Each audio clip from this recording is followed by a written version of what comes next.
Our next story on Gravitas is about Europe's surrender generation. Europe's security bubble has burst. Abandoned by the US under Trump, Europe now faces a grim reality check. Defense spending is rising, yet the ranks remain thin. Will Europe be ready if war comes? I ask this because two recent polls have revealed a stark reality. A growing number of young people in France and the United Kingdom say that they would refuse to take up arms if their country went to war. The Western youth is expressing skepticism about military intervention. They are questioning the motives behind conflicts. Could this sentiment by the young generation in Europe have serious implications for Europe's security strategies? It looks like it. Sample this. According to a new poll, half of France's young would sign up in war, but not to fight in it. Yes, you heard that right. They're not keen to fight any kind of war. The poll found that 48% of French youth are happy to join the army if the country joined conflict, but only 1 in 7 would actually take a combat role. It means not all were keen to lay their lives on the front line. A further 34% said that they would sign up as long as they were in a support role. 40% said that they would not do so at all. The survey is not shocking. It's the same story in the United Kingdom as well. Just last month, we told you that the Gen Z in UK also refused to fight for their country. According to the findings of that poll, only 11% of the 18 to 27-year-old Britons would fight for their country. The poll, which studied the views and beliefs of Gen Z adults, those aged between 18 to 27, revealed deep erosion of faith in Britain. According to the poll, 41% of British youth said that there were no circumstances at all in which they would take up arms for their country. But let's get back to France for now. A different poll in France found that the older generations were more enthusiastic about fighting for their own country than the younger ones. A majority of people over the age of 65 supported the reinstatement of mandatory military service.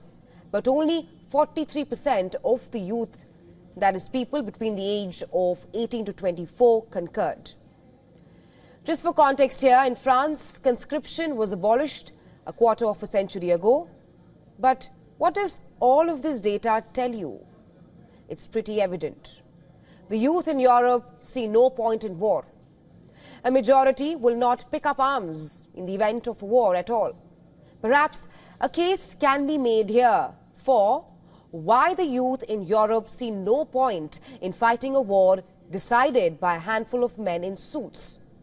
This is perhaps why military enlistment is down across Europe, and that's despite the perceived threats from Russia.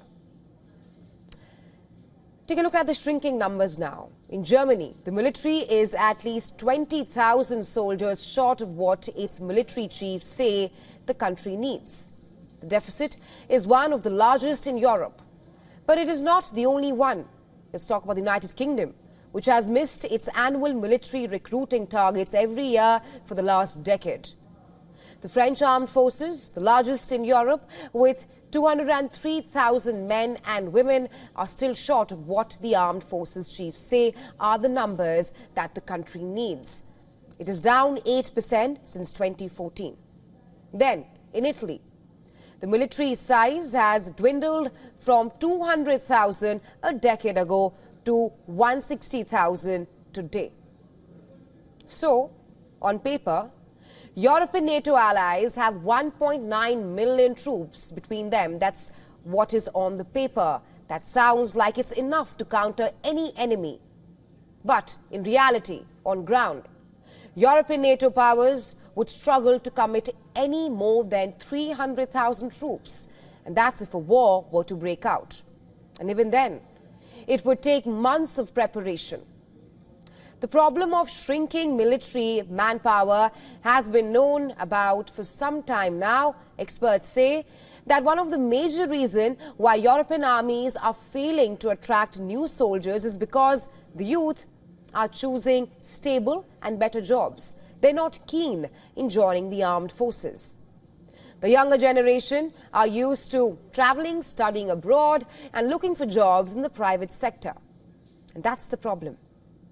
As far as the problem of shrinking armies is concerned, while experts have identified the trend, they have warned that this sentiment could have serious implications for Europe's security strategies. Will Europe be ready if war comes knocking? That's a million-dollar question for European leaders to answer.